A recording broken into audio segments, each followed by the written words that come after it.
안녕하세요. 오늘도 사연살롱을 찾아주셔서 감사합니다. 결혼 21년 차 여성이에요. 살면서 돈 때문에 굴욕 한번 안 당해본 사람 없을 거예요. 특히 형편이 어려운 사람은 돈에 자존심 갉아먹히는 게 일상이죠. 저 역시 그랬어요. 그래도 내 새끼만큼은 그런 대접 받지 않고 살게 하려고 죽어라 노력해 서울대에 진학시켰네요. 학벌이 인생을 좌우하는 건 아니지만 조금 덜 고생하고 살기는 하잖아요. 그래서 악처에 지독한 엄마 소리까지 자처에 들어가며 아들 공부시켰습니다. 다행히 아들놈이 속이 깊어서 이런 엄마 마음 알아준 덕분에 좋은 결실을 맺을 수 있었어요. 그런데 이런 경사스러운 때에 찬물을 끼얹는 일이 있었어요. 제 아들 대학 진학을 막으려는 인간의 더러운 짓 때문이었죠. 남이면 말도 안 해요. 어떻게 고물하는 인간이 그럴 수 있는지 정말 이해가 안 간다니까요.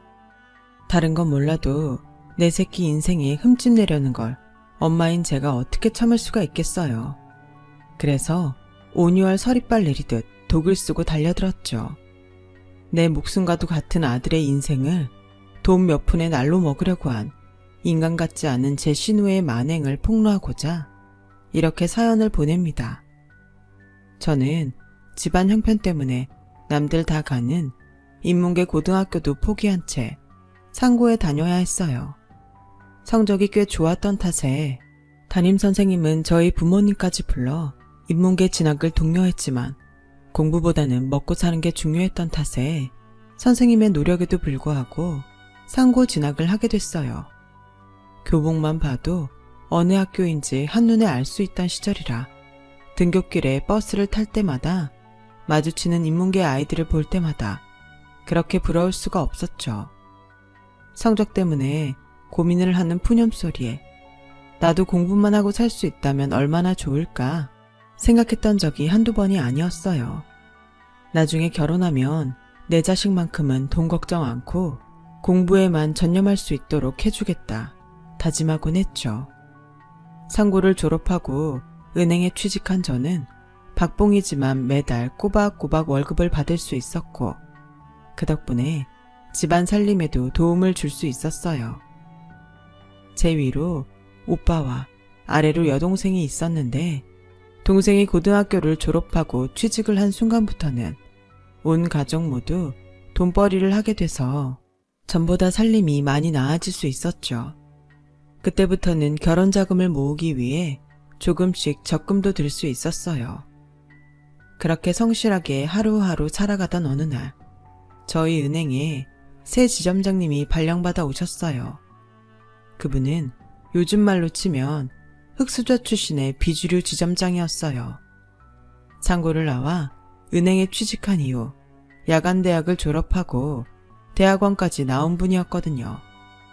학연, 지연으로 줄이 나눠져 있는 직장 내에서 그 어디에도 속하지 못하는 분이었지만 실력 하나만큼은 뛰어나서 지점장까지 된 분이었죠. 지점장님은 취임하던 날 저희 지점 전 직원 앞에서 이런 말씀을 하셨어요. 만약 지금 자신의 처지가 만족스럽지 않다면 변화를 위해 뭐든 시도하세요. 퇴근 후에 방송통신대를 다녀도 좋고 컴퓨터를 배워도 좋고 하다못해 수학 공식을 외워도 좋습니다.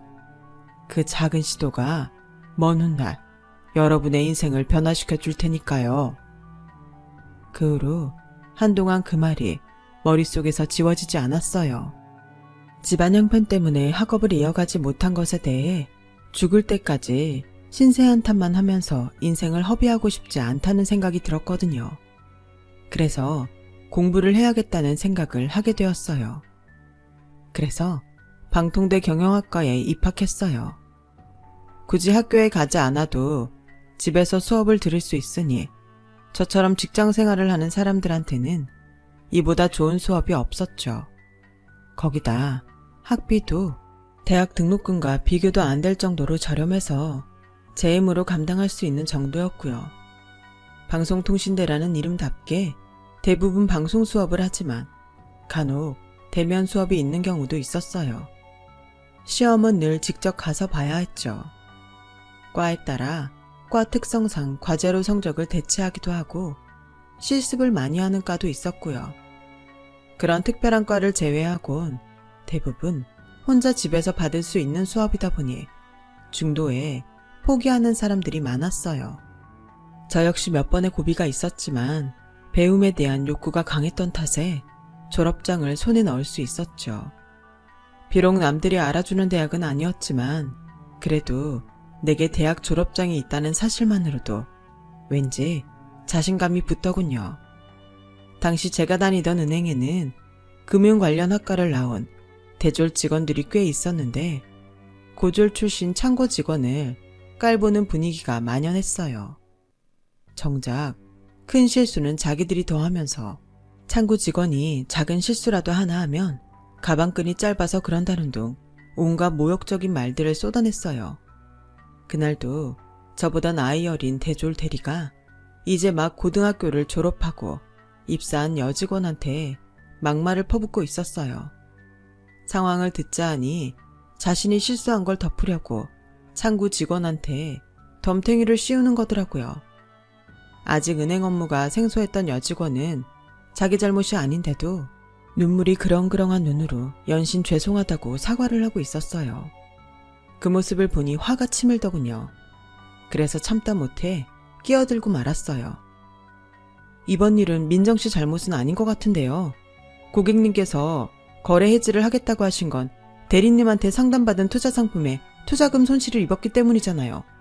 그런데 그걸 왜 창구 직원 탓을 해요? 상담하실 때 투자금 손실 위험에 대해 제대로 고지하신 거 맞아요? 오늘도 보니까 그 부분은 빼고 설명하시는 것 같은데요. 아니 내가 언제? 이 여자 아주 웃기는 사람이네? 이봐, 고작 창고에서 계산기나 두드리는 주제에 어디 건방지게 남의 영업 방식에 태클을 걸어. 이봐, 이주영씨, 대기 금융상품에 대해 뭘 안다고 까불어요? 설마 같은 은행에 다닌다고? 나랑 같은 급이라고 착각하는 모양인데 난 대졸, 그쪽은 고졸이야. 학위도 없는 주제에 어디서 까불어? 누가 그래요? 내가 학위가 없다고? 저요, 경영학이 있어요. 비록 방송통신대긴 하지만 경영학 관련 강의도 이수했고 학위도 받았다고요. 그리고 지금 이 상황이 학위랑 무슨 상관이죠? 한 번만 더 학벌 가지고 창구 직원들 괴롭히면 지점장님 찾아가 이번 일 반드시 문제 삼을 거예요. 지점장님을 찾아간다는 말에 그제야 대리는 꼬리를 내리더군요. 그날 이후 은행에는 제가 방통대를 졸업한 사실이 알려졌고 저를 보는 사람들의 시선도 달라졌어요.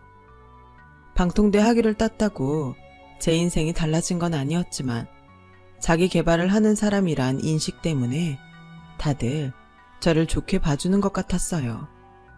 그리고 얼마 뒤 과장님이 저를 불러 선을 보지 않겠냐고 묻더군요. 친구 동생인데 건설회사에 다녀. 사람도 괜찮고 성실해서 주영씨랑 잘 어울릴 것 같더라고. 부담 갖지 말고 한번 만나나 봐. 그렇게 저는 생애 첫 선을 보게 되었고 그날 선자리에 나온 남자는 이후 제 남편이 되었어요. 딱히 눈에 띄는 외모는 아니었지만 과장님 말대로 사람은 괜찮더군요. 위로 형이 하나 있고 3살 아래 여동생이 하나 있었어요. 제 여동생이랑 동갑이네요.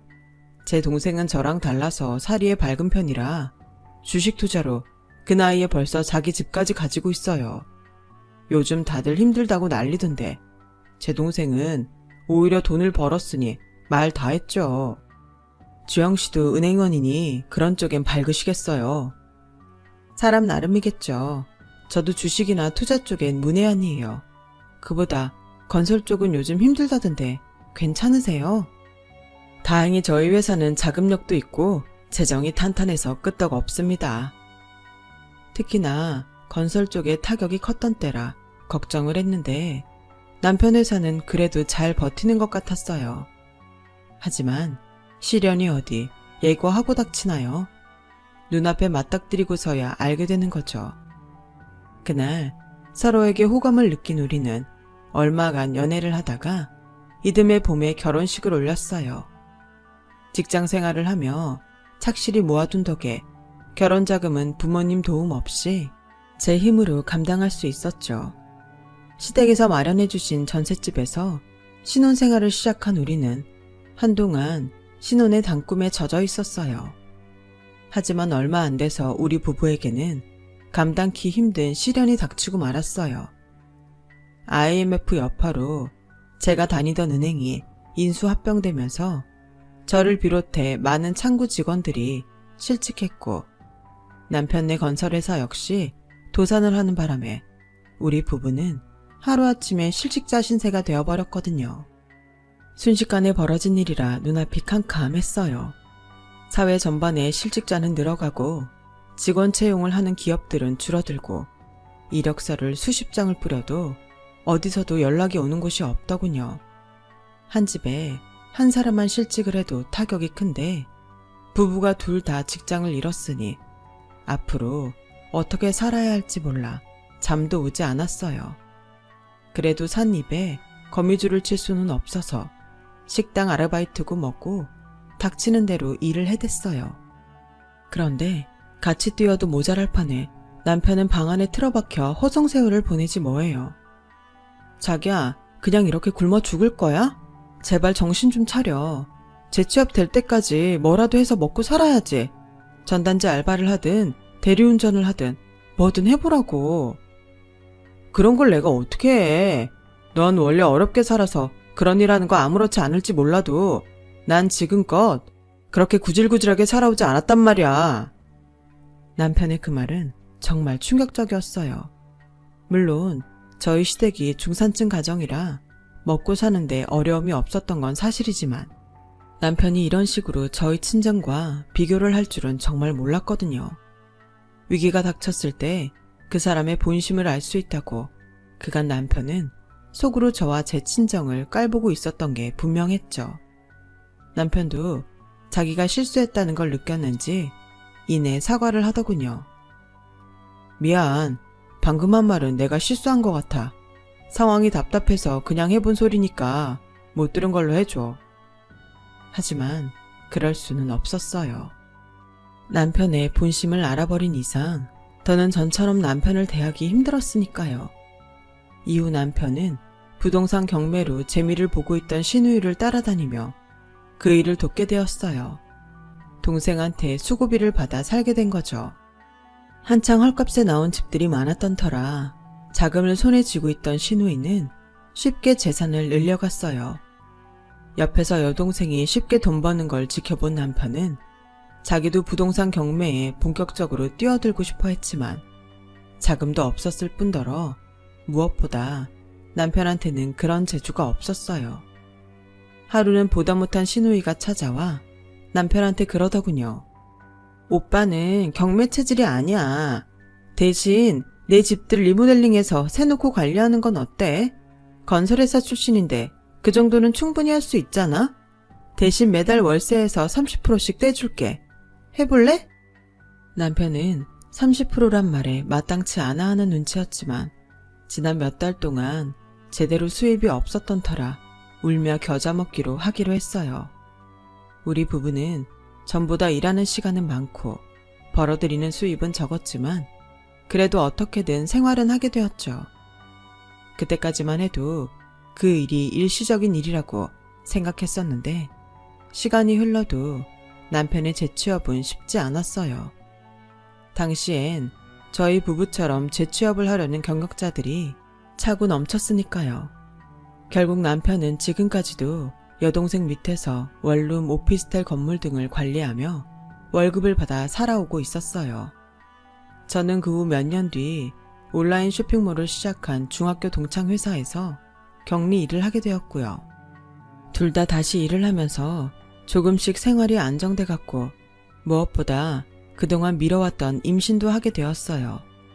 우리 부부는 임신 사실을 알리려고 시댁을 찾았는데 글쎄 신우이가 저희보다 한 발 앞서 폭탄 선언을 하고 있지 뭐예요. 애 아빠랑은 이미 헤어졌고 뱃속의 아이는 낳을 거야. 아 미친년. 애비 없는 애를 낳아서 뭘 하겠다고 그래. 정신 빠진 소리 그만하고 엄마랑 병원부터 가자. 더 늦어지면 그땐 손도 못 써. 싫어. 나 이 애 꼭 낳을 거야. 난 돈도 있고 애 아빠 없이도 애기랑 둘이서 충분히 살 수 있다고. 그러니까 나보고 수술하라고 하지 마. 우리 애기가 듣는단 말이야. 시누이는 소리를 버럭 지르곤 방으로 들어가 문을 잠궈버렸어요. 시아버지는 담배만 태우시며 허공을 바라보셨고 시어머니는 주먹으로 바닥을 치며 통곡하셨어요. 이런 상황에 임신을 했다는 소리를 해봐야 축하받지 못할 게 뻔했죠. 그래서 남편과 조용히 나왔어요. 제 임신 소식에 친정 식구들은 엄청 기뻐했어요. 그동안 저희 부부 상황을 아는 터라 말들은 안 했지만 내심 임신 소식을 기다렸던 것 같더라고요. 비록 반쪽짜리 축하였지만 그래도 그날만큼은 들떠서 보냈던 것 같아요. 시댁에는 며칠 뒤 전화로 임신 소식을 전했더니 시어머니는 잘 됐다고 하시면서도 당신 딸 생각에 한숨을 푹 쉬시더군요. 내가 몇 마디 했더니 기집애가 짐 싸들고 집을 나갔지 뭐니. 집도 많은 애니 그 중에 한 군데 들어가 살 모양인가 보더라. 그래서 말인데 네가 종종 들여다봐주지 않으련? 내가 가면 고놈의 기집애가 또 바락바락 대들고 소리칠 게 뻔하잖니. 홀몸도 아닌데 힘들게 하는 것도 그렇고 하니까 나 대신 네가 들여다봐줘. 밥은 잘 챙겨 먹었는지도 좀 보고 틈틈이 냉장고도 좀 채워주고 점점 배부르면 힘들 테니 가는 김에 청소도 좀 해주고 와라. 내가 부탁 좀 하마. 부탁을 하는 건 좋은데 저도 임산부란 사실을 까맣게 잊으신 것 같았어요. 그러지 않고서야 임산부 며느리한테 임신한 딸 뒷바라지를 부탁하다니요. 그땐 정말 서운하더라고요. 이래서 시어머니는 역시 시어머니란 생각을 하게 됐어요. 같은 해 2달 차이로 아들을 출산한 저와 시누이는 그날 이후부터 자식 경쟁을 하며 살게 되었어요. 나이가 같으니 뭐를 하든 제 아들과 시누이 아들은 비교가 됐거든요. 하지만 출발선부터가 다른데 어떻게 공정한 경쟁이 되겠어요. 돈 많은 시누이는 아이가 유치원에 들어가기도 전에 이미 선생을 붙여 한글을 떼게 하고 피아노에 영어까지 개인 교습을 시켰어요. 반면에 제 아들은 7살 때 유치원에 들어가서야 한글을 배우기 시작했죠. 어디 그뿐인가요? 유치원도 돈 있는 사람들이 보내는 유치원은 역시 다르더라고요. 시누이 아들이 다니던 유치원은 이제 겨우 한글 뗄 나이의 애들한테 원어민 선생님이 영어로 가르치는 영어 유치원이었거든요. 그게 가능할까 싶었는데 콩할 만한 애들이 저보다 영어를 잘하는 거예요. 거기다 발음은 또 어찌나 좋은지 돈이 좋기는 좋더라고요. 시누이가 돈을 앞세워 자식한테 양질의 교육을 퍼붓는 걸 보면서 저는 한없이 작아졌어요. 저희 집은 고작 애 유치원비랑 태권도 학원비 되는 것도 쩔쩔 매는 형편이었으니까요. 마음 같아서는 저도 영어 유치원도 보내고 싶고 피아노, 바이올린, 미술까지 다 시키고 싶었어요. 부모들 중에 안 그런 사람이 누가 있겠어요? 그놈의 돈이 웬수지. 시누이가 뿌린 돈의 위력은 학년이 올라갈수록 더욱 빛을 발했어요. 중학교를 졸업한 저희 아들과 조카는 고등학교 진학을 앞두고 또다시 그 차이를 실감할 수 있었거든요. 초등학교 때부터 아이를 외고에 보낼 생각을 하고 있던 시누이는 과목마다 과외 선생을 붙여가며 외고 준비를 했어요. 그리고 시누이 바람대로 조카는 명문 외고에 진학하게 되었죠. 제 아들도 조카 못지않게 공부를 잘했던 터라 내신 외고 진학을 꿈꿨지만 아들 녀석이 특목고 시험을 코앞에 두고 돌연 포기하는 바람에 외고 진학은 수포로 돌아갔어요. 나중에서야 아들이 그러는데 외고 등록금이 비싸다는 걸 알고는 포기할 수밖에 없었다네요. 그 말을 듣는데 어찌나 가슴이 찢어지던지 부모 잘못 만난 탓에 어린 게 마음고생을 했구나 생각하니 미안해서 아무 말도 못하겠더라고요. 하지만 돈만으로 인생이 결정된다면 누가 노력을 하고 살겠어요. 외고에 들어간 조카가 내신 때문에 스트레스를 받는 동안 제 아들은 묵묵히 수능 시험 준비를 했어요. 돈 때문에 개별 과목마다 과외를 붙여줄 수는 없었지만 발품을 팔아 저희 동네에서 나름 유명한 강사진이 포진한 학원에 아들을 등록시켰어요.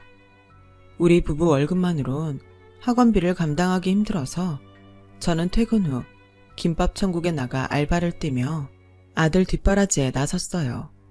밤이 되면 손과 발이 퉁퉁 부어선 잠꼬대도 끙끙 앓으며 했을 정도였죠. 그러자 남편이 여동생한테 돈 좀 빌려보겠다고 하는 거예요. 그런데 돈 앞에선 형제도 없더군요. 오빠, 제발 정신 좀 차려. 뱁새가 황새 쫓아가다가 가랑이 찢어져. 과기고 외고 애들도 들어가기 힘든 서울대를 고작 변두리 인문계 나온 애가 갈 수 있을 것 같아? 괜히 대도 않는 애 서울대 보내겠다고 희망 고문하지 말고 그냥 인서울대학에 만족하고 살아. 서울에 있으면 서울대라만 몰라? 옆에서 듣고 있자니 도저히 참을 수가 없었어요. 그래서 전화기를 뺏어 들고 한바탕 지랄을 해댔죠. 어머 고모, 누가 대도 않는 애라는 거예요. 우리 준이 고등학교 들어와서 지금까지 전교 1등 놓친 적 한 번도 없는 애예요. 우리가 고모처럼 그렇게 우리 애한테 돈 쳐발라줬으면 우리 준이 외고가 아니라 과기고도 갔을 애라고요. 지금 학원에서도 준이 정도면 서울대 노려볼만 하다고 다들 그래요. 고모가 입시 전문가도 아니면서 왜 내 아들 입시에 감나라 배나라 참견하는 건데요? 그깟 돈 안 빌려줘도 돼요. 우리의 학원비는 내 힘으로도 충분히 감당할 수 있으니까요. 폭풍같이 쏟아내고는 전화를 끊었어요. 전화를 끊고 나서도 분이 풀리지 않아서 한참이나 씩씩댔네요. 남편도 자기 동생의 말에 기분이 상했는지 한참이나 집 앞을 서성이다 들어오더라고요. 오기가 나서라도 남한테 내 자식 학원비는 손 벌리지 말자 결심한 저는 잠을 줄여가며 일을 해댔어요. 남편도 그런 제게 자극을 받았는지 대리운전까지 하며 돈을 보태더군요. 그렇게 내 인생 최고의 전투를 준비하듯 혼신의 힘을 다한 우리는 합격자 발표를 앞두고 있었어요. 그리고 드디어 기다리고 기다리던 서울대 합격자가 발표됐죠. 합격을 축하합니다. 홈페이지에 뜬 합격 문구를 보자 누가 먼저랄 것도 없이 우리 세 식구는 서로 얼싸안았어요. 너무 기뻐서 심장이 터질 것 같더군요. 그간의 고생이 합격이라는 단어 앞에 처음부터 없었던 것이냐 싹 사라져버리는 기분이었어요. 남은 건 승자의 여유뿐이었죠. 내 아들이 서울대에 합격하자 그제야 조카의 합격 여부가 궁금해졌어요. 하지만 본인이 먼저 합격 소식을 알리기 전에 합격 여부를 묻는 건 수험생 부모로서 할 짓이 아니잖아요. 그래서 제 아들 합격 소식도 알릴 겸 시댁에 전화를 걸었어요. 손자의 합격 소식에 시부모님도 저희만큼이나 기뻐하시더군요. 저 어머님 혹시 아가씨한테 연락 없었어요? 합격자 발표 난 지 몇 시간이나 지났는데 왜 연락이 없을까요? 그러게 말이다. 혹시 안 된 거 아니니? 순간 그러면 안 되는 걸 알면서도 가슴속에서 약간의 희열이 느껴졌어요. 그 후로도 신우이한텐 연락이 없었고 저희도 먼저 전화를 하지는 않았어요. 연락이 없다는 건 떨어졌다는 뜻이니까 배려해줘야겠다 생각했거든요. 비록 신우이가 얄밉기는 해도 같이 고생한 전우니까요. 이제 남은 문제는 등록금 해결이었죠. 입학금에 등록금 포함해 타 대학보다 학비가 월등히 싼 서울대라지만 저희 같은 서민한테는 그 정도 돈도 부담일 수밖에 없었거든요. 게다가 제 월급날이 말일이라서 등록 마감일에 맞추느라 친구한테 월급을 2주 먼저 주면 안 되겠느냐고 부탁을 해야 했어요. 다행히 친구가 그렇게 해줘서 안심하고 집에 돌아왔는데 글쎄 남편이 어두운 표정으로 있지 뭐예요. 무슨 일 있었어? 표정이 왜 그래? 참 자기 월급 아직 안 들어왔던데 고모한테 문자라도 해야 되는 거 아니야? 등록 마감일 얼마 안 남았어. 애 대학 등록금 소리에 남편은 그제야 어렵게 입을 뗐어요. 그게 말이야 윤미가 전화를 안 받아. 집까지 찾아가 봤는데 아무도 없는지 인기척도 없더라고. 어쩌지? 이러다 마감날 지나면? 그게 무슨 소리야. 오피스텔 월세 들어오는 통장 그거 당신이 가지고 있잖아. 정 안 되면 거기서라도 월급 빼와야지. 안 그래도 그럴까 했는데 며칠 전에 윤미가 세입자들한테 새 계좌번호를 문자로 보냈다더라고. 내가 가진 통장 돈도 싹 빼갔고 말이야. 그 순간 불길한 예감이 들었어요. 마치 우리의 등록을 막으려고 일부러 버린 짓 같다는 생각이 들었거든요. 그래서 안 되겠다 싶어 다음날 친정에 전화해 돈을 부탁했어요. 오빠랑 동생이 바로 돈을 보냈더라고요. 애 등록 마감일이란 말에 서둘러 마련했다면서요. 그렇게 돈을 마련해서 입학 등록을 하려는데 신우이가 전화를 했더군요. 언니, 지금 어디예요? 등록했어요? 막 하려던 참이라고 했더니 다짜고짜 그 전에 잠깐 만나자고 그러더라고요. 그런데 말이에요. 촉이란 게 있잖아요.